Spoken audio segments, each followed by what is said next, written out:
We have done this 4 times already. But this is the first time I do it on my page because my Facebook is already full with 5,000.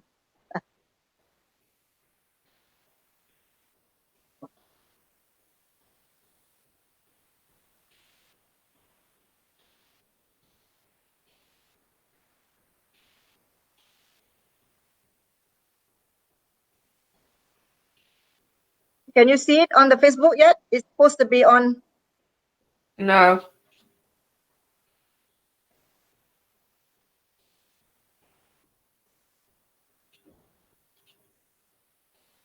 Mana?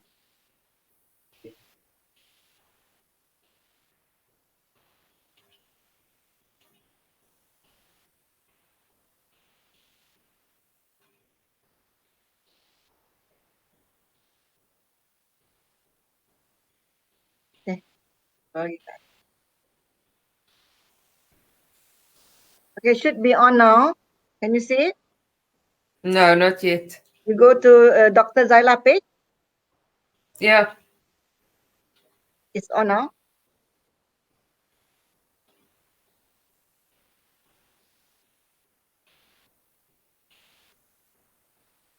No, I don't see it.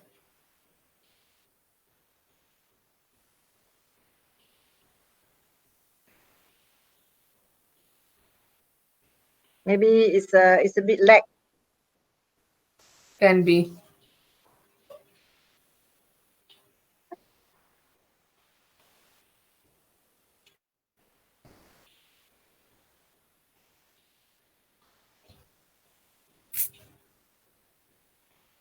Tak nampak ni.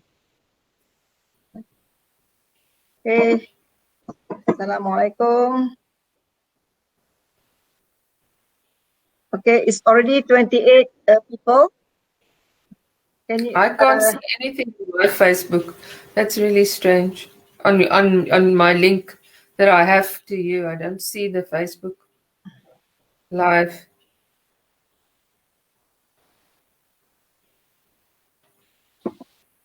Hai, Assalamualaikum.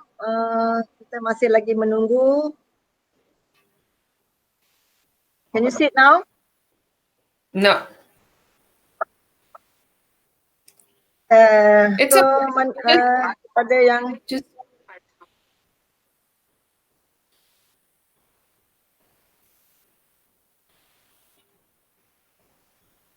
it's on my page, Dr. Zaila. yeah. It's very strange. Okay, let me just see. Can you scroll it down? Scroll it down on my page. Scroll down.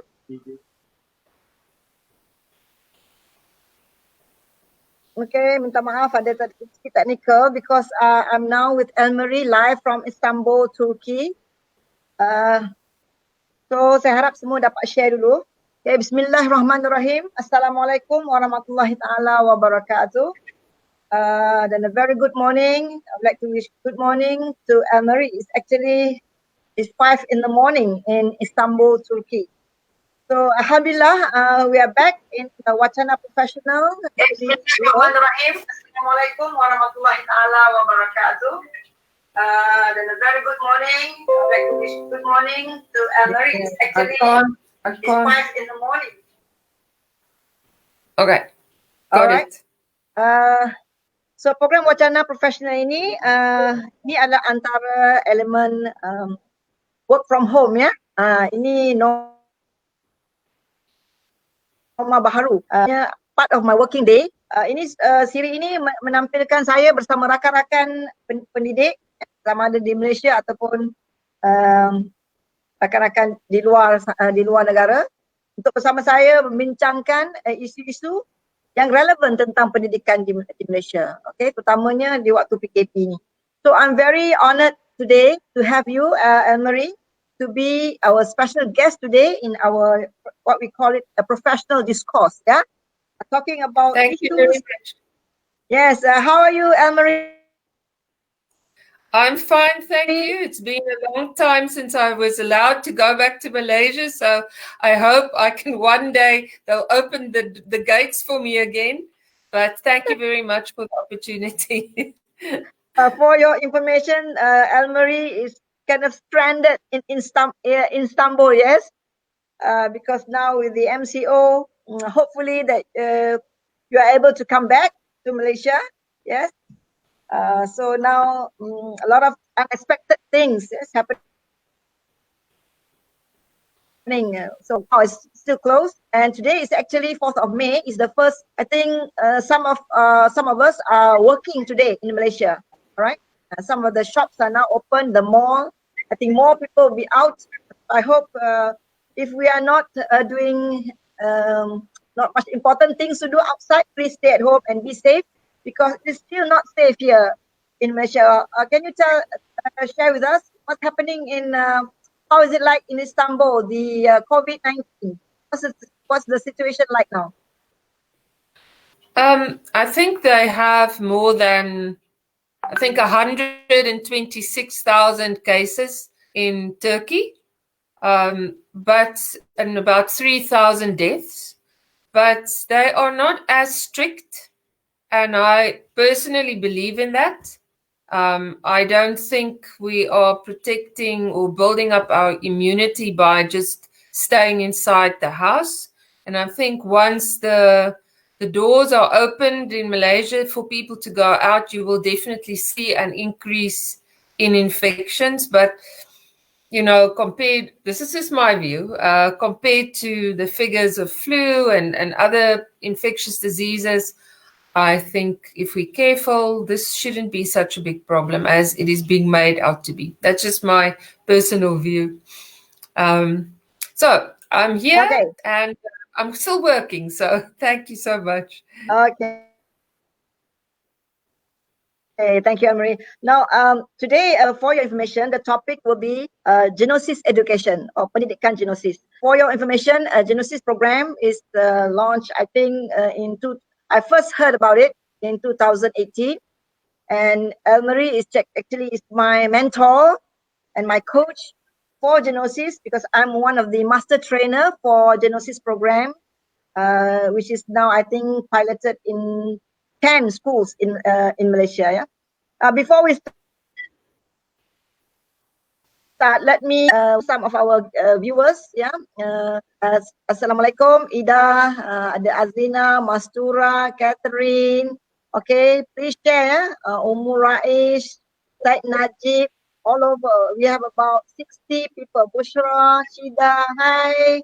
Okay. Okay, Fauzia. We have Laili. Yes, Laili is here. Okay, I see some of the master trainers are here. So welcome to our session, professional discourse session with Elmarie Potgiter. Is it correct? Potgiter. Always a challenge. Thank Elmarie you. Potgiter. Let me introduce. I'm honored to introduce our special guest today. Elmarie Potgiter has led several. Elmarie Potgiter is the founder and managing director of Rite Education Group. As managing director of Rite Education Sendirian Berhad and Rite International Incorporation, Elmarie has led several international education transformation and capacity building projects in Malaysia, United Arab Emirates, South Africa, Tanzania, Kyrgyzstan, Lebanon, and Indonesia. You've been around, Elmarie. Yes. In November 2019, she was selected as one of the Meaningful Business 100, an initiative by Hot Topics led by the former chairman of Forbes International. Well, congratulations. This award is given to business leaders from 50 countries whose work is recognized for making a meaningful change in the world. So we are lucky to have you today with us. Yeah. In March 2019, Elmarie was awarded Distinguished Fellow by Cambridge Global Learning UK, as well as Malaysian Women Leader Award. Wow. In January 2018, the Malaysian Women Icon Award for her work in education transformation. Well, thank you, Elmarie. You've done so much for the education in Malaysia. Okay. She is also well known as a consultant with organizations such as in Pemandu, Padu, AIM, and Agensi Inovasi Malaysia, AIM, the short form, and the Ministry of Education Malaysia, and has a wide following on social media. And today you are with me. Oh, I'm very privileged to be with you today. Thank you so much. So congratulations again to you, Elmarie, for the many awards you have received, and so for many other achievements that you have achieved in your career. You have contributed a lot. I can acknowledge that in the education of Malaysia. Yeah. So now let us begin with the Geonosis education. Yes. I first heard it when my deputy director called me to her office one day, asked me to go for this course, Geonosis. I was kind of like, I was thinking, the only word that I nearly came across, nearly the same, is genocide. I thought, I thought, is this something to do with the killing? But it turns out to be is the opposite. It's not about killing. It is about building people. It's the opposite. Yes. So today we are lucky. So I would like to share my experience with my experience in the Geonosis education journey. All right. With all my friends throughout Malaysia. So we have about nearly 100 already friends, viewers in our live. If I just want to hopefully all my friends and the viewers to, if you have any questions or want to share experience, please write at the comments, and also please share this professional discourse to your Facebook. Yeah, please share as many as possible. Okay, let us begin, Mary, with my first question. Can you explain what is actually Geonosis and how has it come about? If you could describe it as simple as possible, so that viewers out there can understand what is Geonosis. Please. Thank you so much. Yes, the program is the brainchild of the Agensi Inovasi Malaysia, AIM, and the Geonosis Foundation, who have been working on transforming learning in Malaysia, especially in promoting thinking skills. And I'm sure all the teachers who are with us today know about the HOTS or higher order thinking skills agenda, about all the initiatives that actually started with the blueprint that was launched in 2013.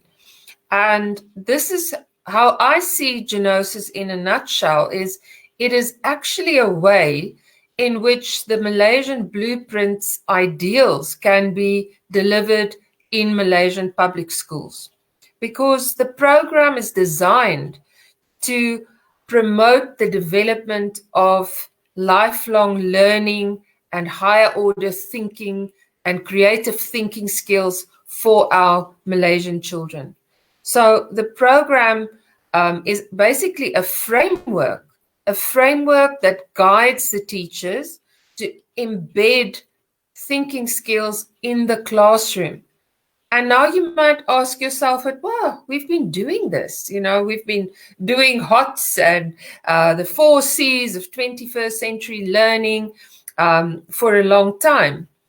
But our experience is that teachers don't necessarily have the experience or the guidance that helps them to really drive thinking to another level. And that's what we want to achieve, to help the teachers, help the school system to ensure that the product of our education in Malaysia is a student who is a thinker, a communicator, a designer, an innovator, somebody who really is ready to face the challenges of the future.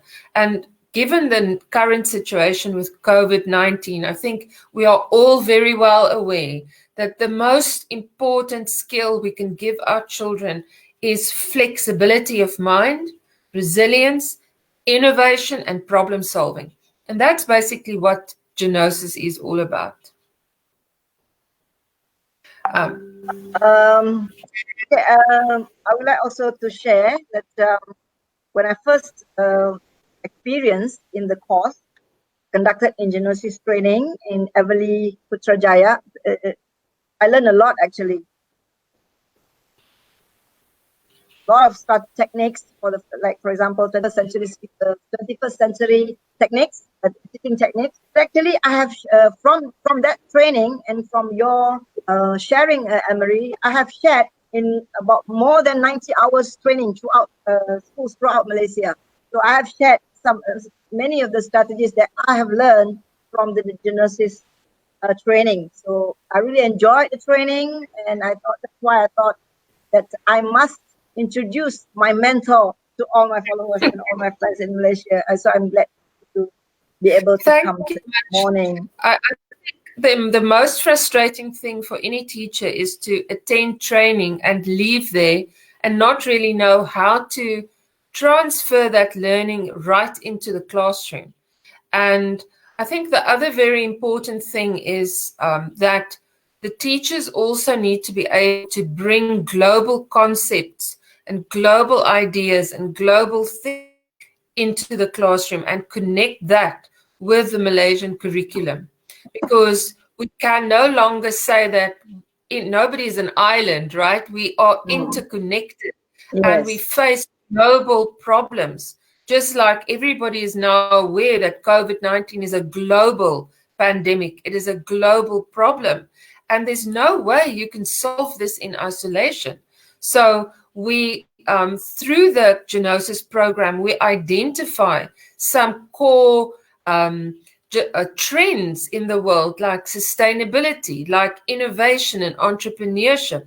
Yes. And we then show the teachers how can they embed these ideas and these concepts in the lesson while still delivering the Malaysian curriculum. So that was for us the biggest challenge. How do we bring about innovation, but we still maintain the integrity of the curriculum, and we give the teachers the practical tools that will then help the students to become deep thinkers? Okay, Elmarie, if you were to, for example, how is it different then from the present MOE curriculum, the KSSF? Okay, so I'd say, as I've mentioned here, we and a lot of there are a lot of parallel things, right? So the Malaysian teach in the, according to the KSSR and KSSM curriculums, you have to, for example, use inquiry-based learning strategies. We've taken it a step further, and we've added design thinking as a method of inquiry. So design thinking is something that is so important, such an important skill for all our students to learn. So it is inquiry based, but at the same time, students solve real life problems using this 5-step methodology, and then they upload these solutions that they come up with, these innovations and problems that they've solved with this methodology on an e-portfolio, an online portfolio. I think this is one of the key things that distinguishes what we are doing from what's happening in the school.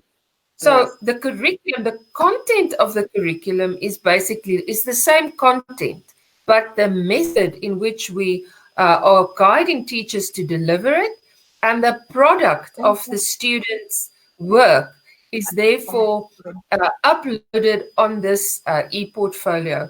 And the wonderful thing about this e-portfolio is that the students are learning IT skills. Secondly, they have a product that is exportable, meaning when they get to Form 5, they won't only have their SPM results, they will also have their e-portfolio that showcases these solutions, these design thinking projects that they have worked on for 5 years. And it shows also an evaluation, a profile of their 21st century skills, because they are continuously assessed by their peers, by themselves, by their teachers. So the university can then look at this profile and can see, is the student a leader? Is the student a communicator? Is the student resilient? A deep thinker, because we assess them over the 5 years. So this very comprehensive portfolio of modern futuristic skills that they've been practicing in school is therefore available for them, and alongside their SPM results. Okay, and that's why I'm saying the delivery vehicle for that blueprint, because that's what the blueprint was aiming towards, those 6 aspirations for students or for learners. Yeah. Actually, Genosis really focus on the process, how to get to the aspiration of the blueprint. That's what how I can see it from the training. So, so what actually the skills that do the students learn from the Genosis? There's a wide number of skills, and what we do is we also highlight this in. We've developed together with Malaysian teachers a huge range of model lessons and modules where we also highlight to the teachers what these skills are that the students are learning while they are in the classroom. So they're learning skills, they're learning the connections to trends, and very importantly, they are also learning to understand concepts. And that's the thing I actually want to talk about, because a concept is the core understanding that a student should get when they are learning a specific part or a bit of content in a subject. So, and not enough attention is given to the concept. And until in Malaysia, the more the students understand deep concepts, the better the PISA scores will become.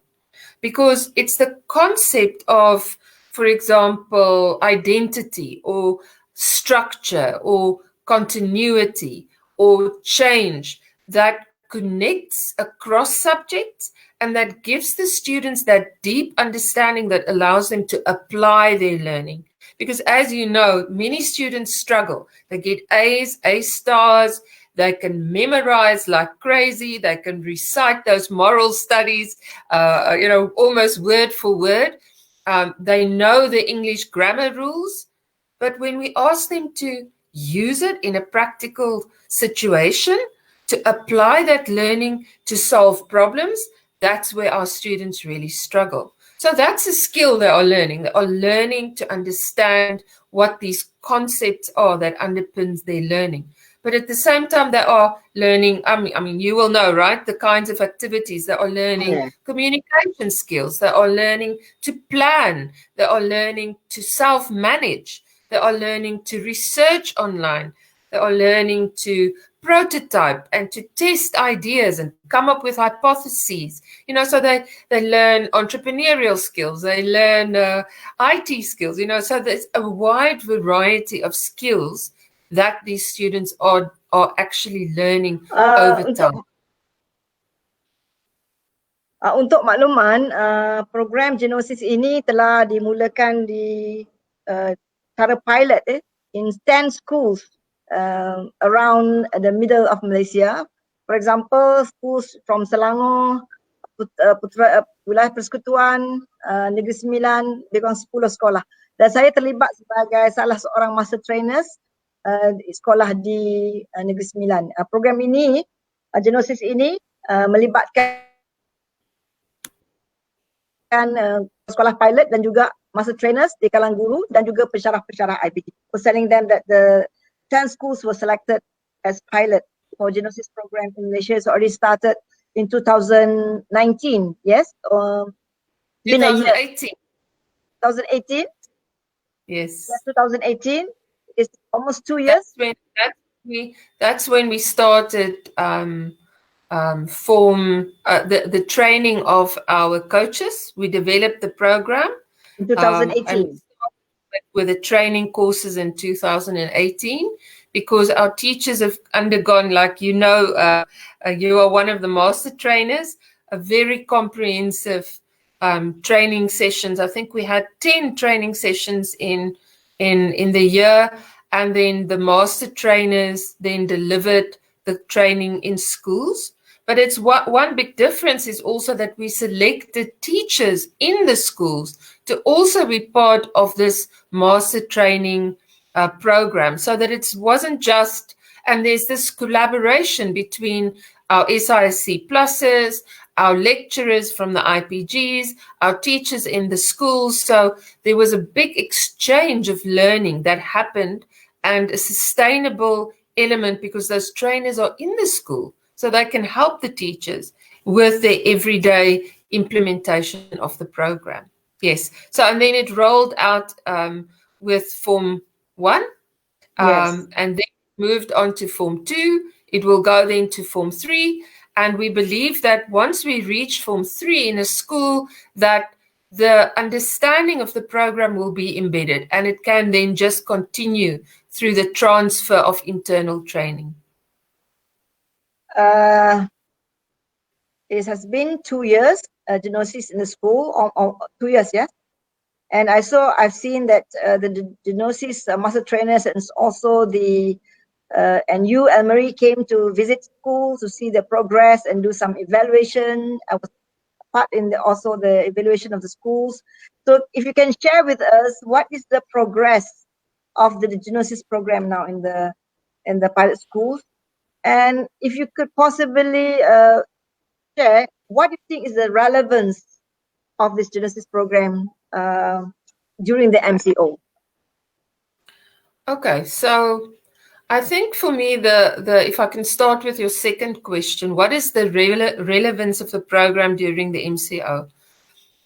It would be very interesting for me to see actually if our students, who are our Form 1 and Form 2 students who've been now embedded in this program for a while, how they are coping, and if they are actually coping better with the distance learning and the online learning than students who haven't been in the program. We haven't done that kind of research, but my feeling is that they should do better, because they are much more used to being independent inquirers, searching for information online, presenting their information through the e-portfolios, than students who have not been through the program.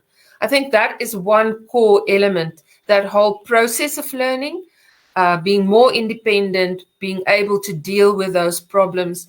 And secondly, I also think that they've been exposed to these global ideas, the whole idea of global trends, and they might be able to understand a little bit better what's happening in the world, because those connections have been made for them.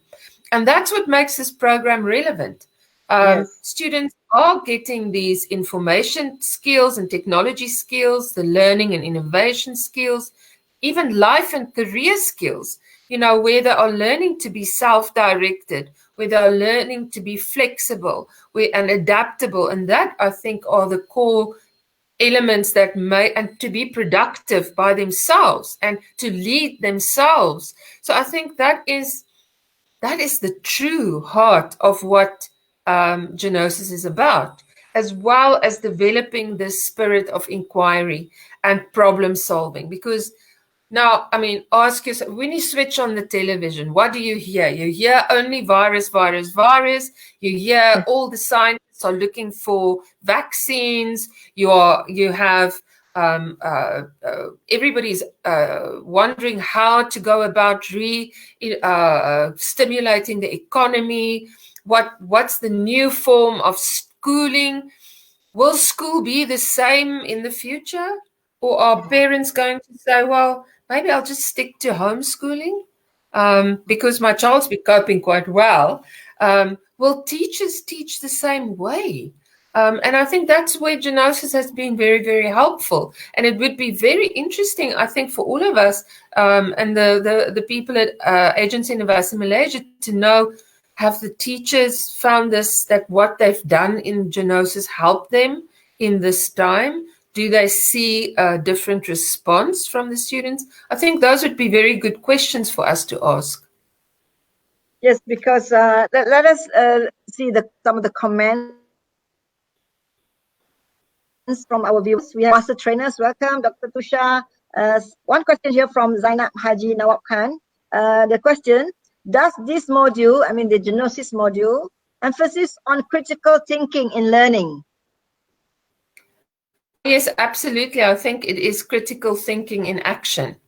As I said before, through emphasizing those 9 core concepts, through modeling that every module, so a collection of lessons in a particular theme or particular topic area, is driven by core inquiry questions. So there's a big questioning is driving the learning. And the activities that we promote and that we've shared and the strategies promote thinking in all ways. So we model to the teachers how to actually do inquiry, the 5-step inquiry process, and also the 5-step design thinking process. So thinking is absolutely at the heart of the Genosis program in a very practical way. Besides the some of the techniques, and also is very observed in the design thinking strategy.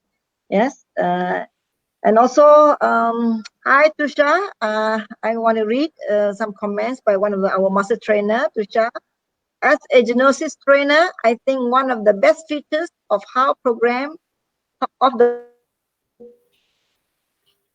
program is how encompassing it is of all the different strategies and how easy it is to apply NPDL is the new pedagogy deep learning through Geonosis. Yeah? In addition, the introduction of the SDGs is really relevant, something that our students need to know. I think the teachers, also the master trainers, and also the students are really exposed, to be independent, to be thinkers, to be actively engaged in the class. They are very, they can communicate, they are encouraged to communicate and collaborate. Yeah. I think one of the problems that we are facing, so I think, is, Dr. Zala, it's not the students. The problem is that teachers have been so used to spoon feeding children, right? Yes. I mean, that has been the model for so long that they find it very difficult to let go and to hand over the learning to the students, to give the students ownership of their own learning process. So often teachers have said, but this is too difficult. My students won't be able to do this.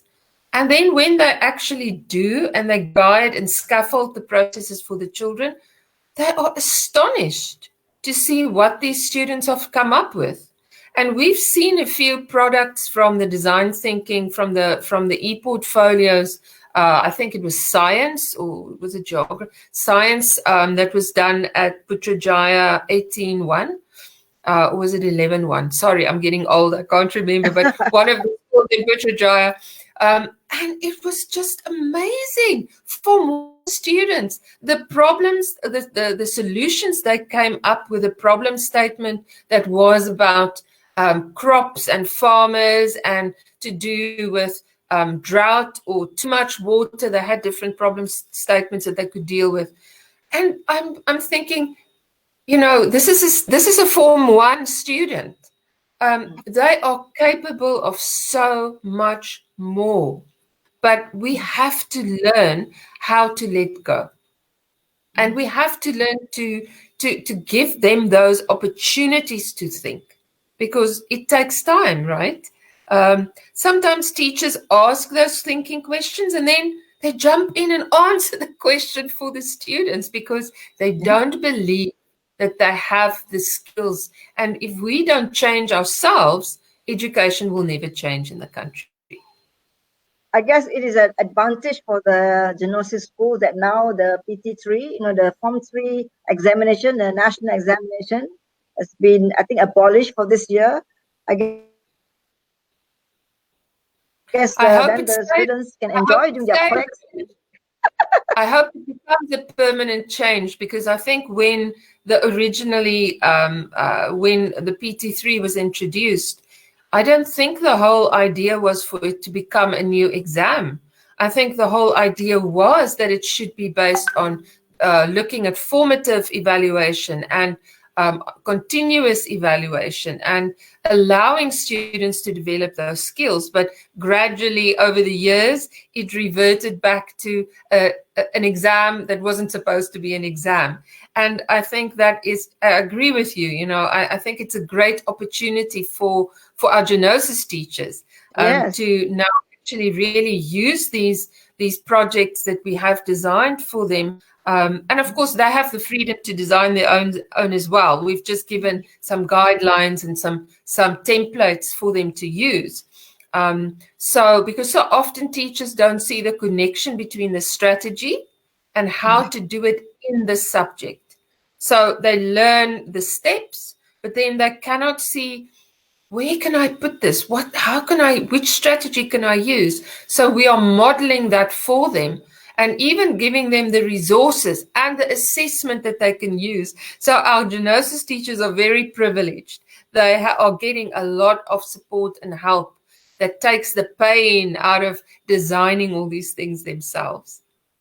I think, Elmarie, COVID-19 really has an impact and really changed the landscape of education, not just in Malaysia, I think in the world. Yes. Yeah. How schooling now is different. Yeah. In your opinion, what is the role of Geonosis education in years to come in Malaysia? With this, I think, as we have discussed, all these skills and insights and the deep thinking that's developing in our students as a result of the Geonosis program, if the program can be rolled out widely in the country, Malcolm Gladwell talks about the tipping point.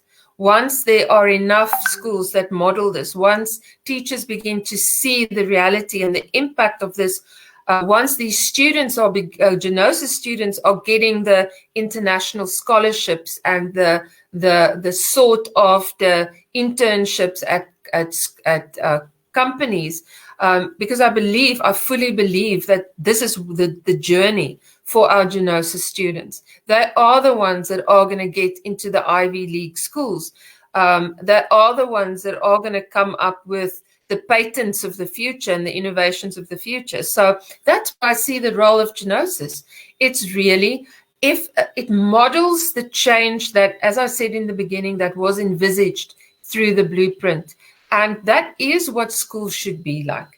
Places of innovation, places of collaboration, places of thinking and learning outside of the box. And if we in school don't model this and create those opportunities for students, when are they supposed to learn this? When they go to university? By that time, the pathways in their brain are so well established. It's so hard to unlearn the things that you've learned for the first 18 years of your life. So I really believe that and hope that more schools will take this on, and that opportunity will be given across the country, because it really is a program that can really drive the change that Malaysia now is so desperate for. So many teachers were hesitant for so many years to change their styles, right?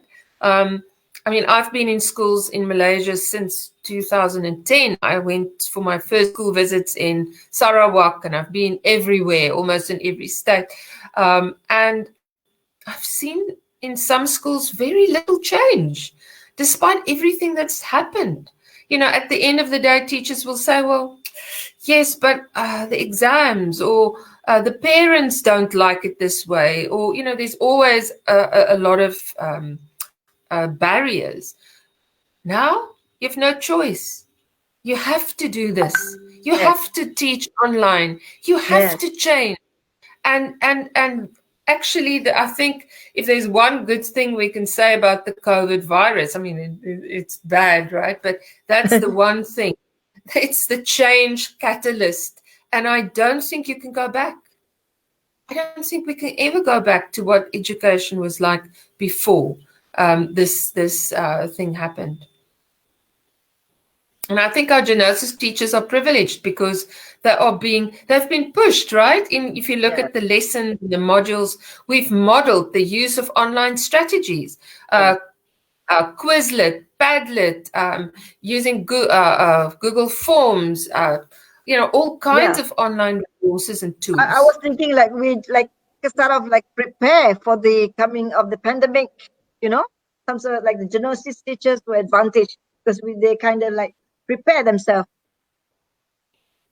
Yes, and I would encourage those MCO who might have been very busy up to now to really look at those plans that we've shared. Take the time and actually now go on your LMS site, go on your Geonosis LMS, the GEMS, and look at all the training. Look at those programs. Look at those what's underneath. We are, as Rite Education, we're working with AIM to develop a lot of additional resources for teachers that will help them, more videos, more practical tools. We've developed, I've shared with you earlier, we've developed an investigation that students can do at home now without teachers, step by step, and it's an easy one. Design a carnival at home, and we take them through that design thinking process where they can involve the family, they can practice their interviewing skills and their analysis skills and their planning and so I think that's the future, a blended learning approach. Let's entertain our viewers here, Elmarie. Thank you to Tusha because she answered some of the questions in the comments. One question here asking about what is the 9 concepts of Geonosis? I think you have mentioned the 9 concepts of Geonosis. Yes. Do you want us to share that again? Okay. So the 9 concepts of Geonosis are. The one question asking about the 9 concepts of Geonosis from Mastura Kamarudin. Yeah. So as I said, a concept is if you have to think of, if I boil something down to the core elements, what is it really? So the 9 concepts we are highlighting is perspective. In other words, from which direction, the fact that people look at situations with a very different view and a position. Continuity, the fact that things move forward. I mean, we can't stop the movement over time, right? Nothing ever stops.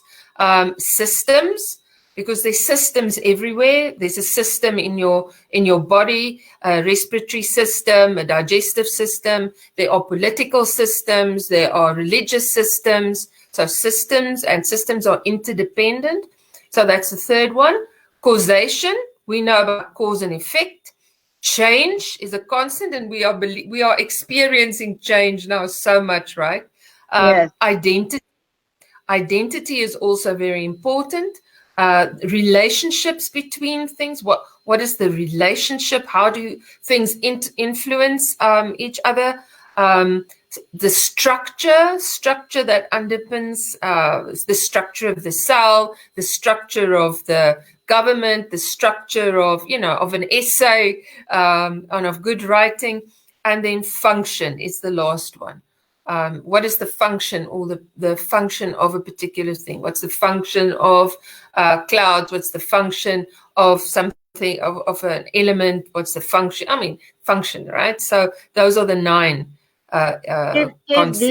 If the viewers, they want to know more about Geonosis, I think you have a page on Geonosis. Yes, there's a Geonosis Facebook. There's a Facebook page. Search in the Facebook. What is the name of the Facebook? Is it Geonosis program? I think it's I created it and I can't remember the exact name. It's Geonosis. I think it's Geonosis program. I can check. Pada yang mungkin nak tahu lebih lanjut, Elmarie ada Geonosis. You can search for Geonosis in the Facebook. I think I don't think there's more than one Geonosis in the Facebook. Yeah, only one Geonosis. I have one friend here, Dr. Bushra. If you could highlight the main difference between Geonosis program and the our own program in Ministry of Education, what could it be? The main difference? The main difference between the Genosis and the MOE curriculum. Asked again here by Dr. Bushra. Okay, so what is different? The emphasis on interconnectivity across the curriculum. I know it is also an expectation within the cases or curriculum that teachers have to plan cross-curricular activities, but I think we take it much further than what it is just. So through the concepts, we show that interconnectivity. Another difference is the introduction or the use of design thinking as a process, the e-portfolio, and I also definitely think the fact that we introduce the global trends like sustainability and innovation, the global trends, the global themes that are related to the United Nations sustainability goals, and then also the attributes. Yes, there are also attributes, student attributes that have been identified by the Malaysian in the KSSR. But what we do is we actually embed that in every lesson. So the teacher have to get the students to start reflecting on which skill that I learn, and it is even connected into our co-curriculum activities. The whole program and the whole idea of the program is embedded in co-curriculum and also in the way the school functions as an effective organization. So, in Blueprint and in the KSSR curriculum, the skills or attributes that students need to be developed have been identified. But in Geonosis, we take it further and we say, all right, those are the 9 attributes of a successful learner. What are the 9? How are those attributes also relevant to teachers? And how are those attributes relevant to the management and leadership of the school? So that's, I think it's a very holistic, comprehensive program where things are tied together. And that to me is what the difference is. Okay, thank you also to Malati, one of our master trainer. She helped with the explaining in the comments. Malati, thank you. Another important concept that we promote in Geonosis is the school design in schools. Besides design thinking is sustainable development. Yes, Nati. Zainab, elaborate please, madam. Okay. Okay. Kim, good morning. Will this Geonosis be implemented in the primary school? That's one question from Kim. As it is now, Geonosis is only for secondary schools. Yeah. So will it be implemented in the primary school? When we designed the framework for Geonosis, we looked at 3 levels. Geno Alpha, which would be your primary school, Geno Beta, which is the secondary school, and then Geno Delta, which would be your Form 6 or pre-university levels. But of course, we are now only at this stage where we are rolling it out in the secondary schools. My personal view, we should start in grade 1. Even before, I'm a proponent for developing thinking skills even before schools, and that's why my company developed ThinkWise for young children, because that's when those neural pathways in the brain are formed and pruned, and those concepts really start developing when they're very young. But for the moment, it's a big task just to get this rolled out in the secondary schools, and but, it's all a question of funding as well, and we don't know what the future holds. But, in an ideal world, that program, as it was designed, would actually then be a very comprehensive program from grade 1 right through to university. You are also involved in the trust schools, Elmarie. I have one question here, asking the difference between Geonosis and the school, the program in the trust schools. What are the difference? Yes, I think I mean on a practical level, trust schools do not have the e-portfolio. Trust schools also do not have this emphasis on embedding thinking to the extent that we are doing it through design thinking and through modeling the inquiry-based learning. The trust schools is a program that's aimed at transforming the entire school. So, you know, they work with school leaders. They've got a leadership program. They have, you know, they look at the finances and at the HR processes and all of that in those 4 core areas. The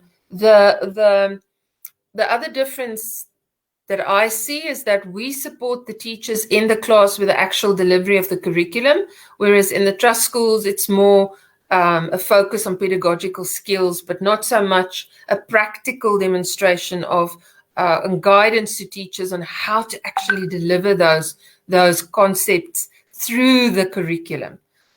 So that I think those are some differences between what we do. And I think it's also more sustainable. I mean, I'm not criticizing the Trust Schools program. I designed the Trust Schools program. So, but the difference here is that we don't have advisors who come and work in the schools for 3 years, which makes the program very, very expensive. We focus on capacity building from within the system. So that means it's affordable, it's sustainable, it's transferable. And through our online portal, the GEMS, we upload all the training modules. It's very open source. The teachers can see it, can share it, can use it. And I think that, and from the beginning, we build capacity from within the system so that they don't need that external constant training and modeling as in the trust schools. So I guess if you have to summarize, the most important thing, cost. I mean, a trust school is very, very expensive. Even revised models that the trust schools have come up with is still very, very, very, very difficult to afford. I also would like to take this opportunity with your vast experience, education, if you can share some tips for teachers out there who are struggling with the teaching and learning, especially in the remote area during the MCO. What is your advice to them?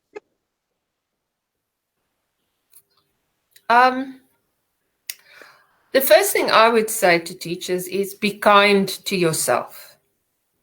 Be kind to yourself. You know, be realistic in the expectations that you have for yourself. Many teachers find themselves to be novices now.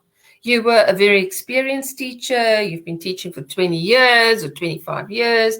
You've had really good success in your SPM results or in your UPSR results. You know what to do. You know, and now suddenly you have to teach online and you have to do this stuff. And I mean, the insecurity and the worry and the struggle, and it's so hard.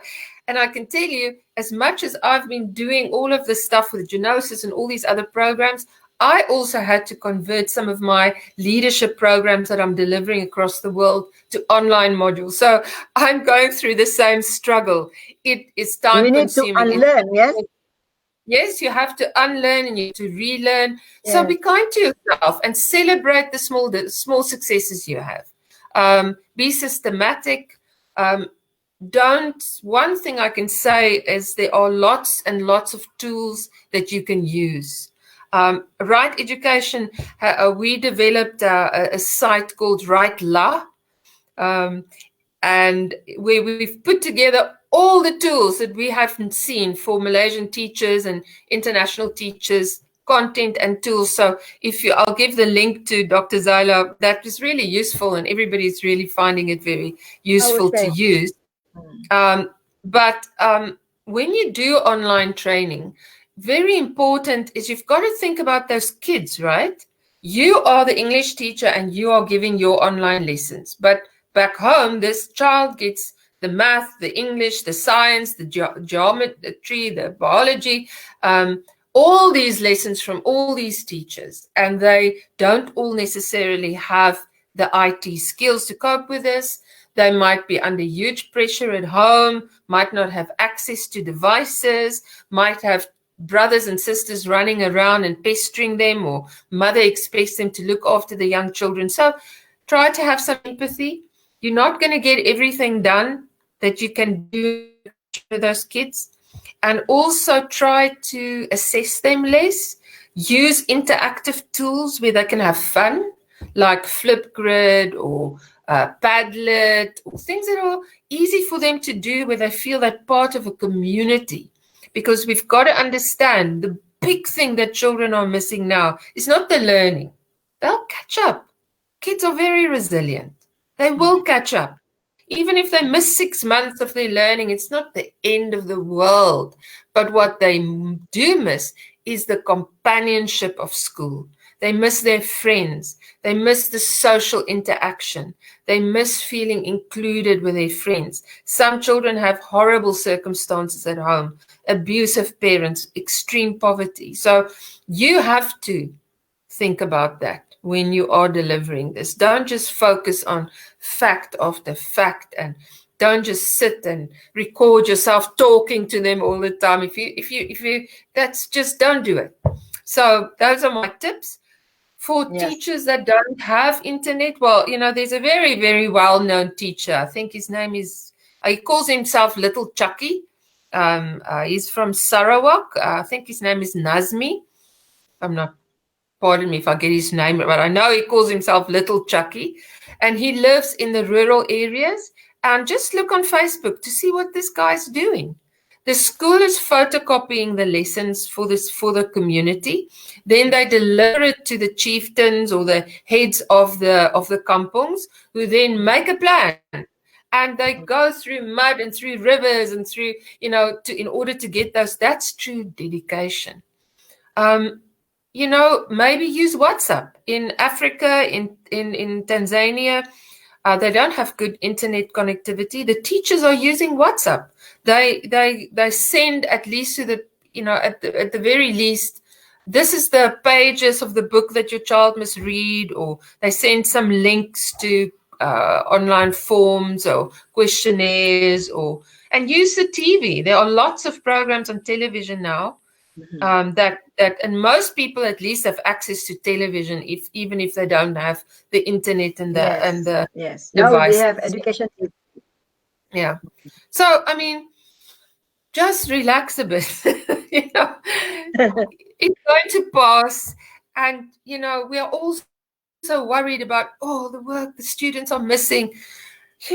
Life will carry on, life will carry on. What they need more is coping skills and to feel part of a community. And I think that's very important. I like when you say the students, they will catch up. Because they can just Google so many facts out there.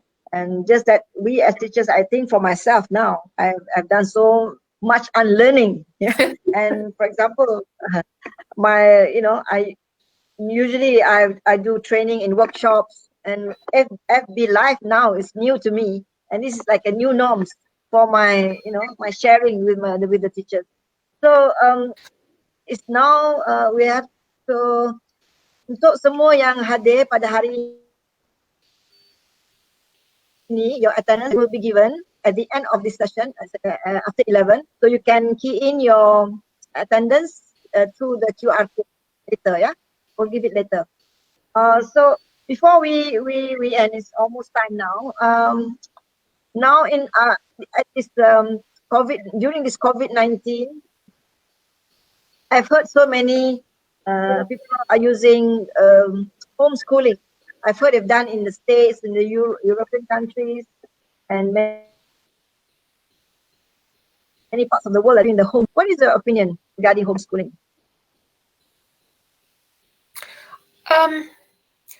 Everybody's homeschooling now, right? Yeah. So everybody's getting a taste of what homeschooling is like. I think, my personal view, children need social interaction with other kids.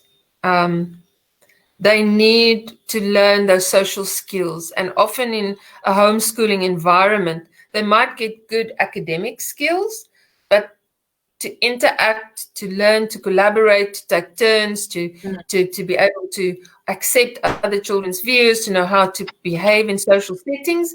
A lot of the kids who are being homeschooled don't really get that. But yes, there are very good homeschooling programs. I don't know exactly what the pathways are, because I think the pathways are quite limiting. You must, basically the do an IGCSE examination to get into Malaysian universities if you were homeschooled. There aren't that many other open or more acceptable homeschool programs that would give you access into the Malaysian education system. Although they do give you access maybe into American schools if you do the SATs. So, I have mixed views. I think that my child, my eldest child, is a really gifted child. He was tested, and they said he's got the highest IQ of all children ever tested in South Africa, and I must take him out of school, I must put him in a special program. And I just said, no, I'm not going to do that, because it's more important for me that he learns to cope with the problems in life, that he knows how to interact with others, that he knows how to be social, than getting this accelerated academic instruction. So I think it's, depends from case to case, but if you homeschool, you have to make sure that your child does get into situations where they do socialize. So whether it is through sport, whether it is through clubs and other things that they can do. I'm not saying I'm averse to it. I'm not saying I'm against it or for it. I think you just need to make a careful decision. And who knows, we might all be homeschooling for the next 6 months. So we don't know what's going to happen. Okay, now let us go to the very important question of the day. Because now Geonosis education is only in school, in the 10 pilot school for 2 years. They are in Form 2, right? And soon, Form 3, Form 4, and finally, the SPM. And in Malaysia, the examination result is everything, Elmarie. Like, straight A's is very, very important. Even for me, that is everything. Examination, the Form 5 examination is the examination of the lifetime. So do you think the students in the Geonosis schools, can they really perform well for the examination, SPM? What do you think? Maybe some teachers complain. I heard complaints from the teachers saying that there's so many activities, there's not much time to do it, because it's activity based, So some of the complaints from the teachers. So I think can they perform well in the SPM? Number one is that, and this is my understanding of it, and I might be wrong, but my understanding is that gradually more and more thinking questions will be, or higher order questions will be used even in the SPM exam. I'm not against exams. I'm against the type of questions that are being asked in exams. So if the trends change, and I think this COVID situation is going to be a big shake-up for the education system. Like you said, for example, a PT3 exam is not going to happen. Maybe they look at this and say, well, why do we need PT3 exam? Are we really equipping our children for the future? Are they really leaving school with the skills that they need to be successful? And I definitely don't think that it's mutually exclusive. I don't think the Geonosis program is mutually exclusive from good results in the SPM exams. As a matter of fact, I think many times students do well in those SPM exams, and pardon me for saying that, but not because of the teachers, but sometimes in spite of the teachers. I mean, they are motivated to learn hard. Those kids are driven to learn hard, so if they can get the skills and they will understand what they are learning, they don't need to relearn it again. So why is there such a disparity between our SPM results, which seem to be getting better and better every year, and the PISA results? And PISA is asking the application and the thinking question. So, I think that gap is going to be closed. So let's prepare our kids. But at the same time, I also have to say that for the Geonosis program, we don't have such an intensive program for year 5 or for Form 5. In Form 5, the only thing that the students do in terms of prepared lessons or modules is actually their project, like they do in the IB schools. So there's plenty of time for the teachers to, do revision and preparation for the exams. But at the same time, it should be integrated. I mean, that's what learning is all about, right? So I hope that also from society and from the university sides, that the universities will start saying, well, okay, you've got your A's in your GPA is this high, but can you pass the interview? Can you write a good entrance essay like you have to do if you want to go to an Ivy League school? They don't care so much about the results. They care about that interview, about that essay, about the portfolio that the child shows of what they've done in school. So, I fully understand the situation. But I don't think it's mutually exclusive. And for teachers who say that it's taking too much time and there are too much activities, I think maybe they need to sit and look a little bit more at what lies behind it and whether they really truly understand those activities and whether the thinking are really promoted through teacher questioning. Okay, I'd also like to thank all the viewers that give comments and questions for this professional discourse session with Elmarie Potgiter. Okay, Zainab, Nosham, thank you. Okay, thank you, Bashira, Roha. Okay, thank you so much. And maybe just we hope that the Geonosis teachers from the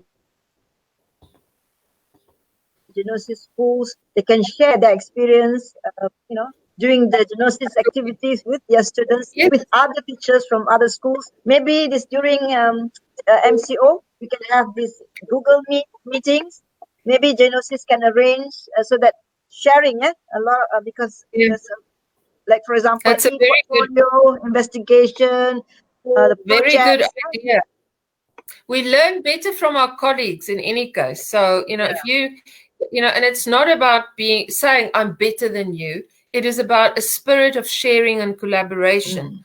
Because I found, this is one thing I found since I've been in Malaysia. Some people are very hesitant to come to the front to say, look what I've done, because they feel that people would think they are promoting themselves or, who is she to say, and I think we have to change that mindset because we have to support one another. So and use the Facebook page, share your experiences there. That will be wonderful. I just wanted to also share with you, thank you very much for the opportunity. It's wonderful. I feel so included here, but I'm all by myself in Istanbul. That's the wonderful part of online connectivity, right? And you can have these same conversations with your kids as well, or with your teachers by using online tools. It doesn't always have to be a formal lesson.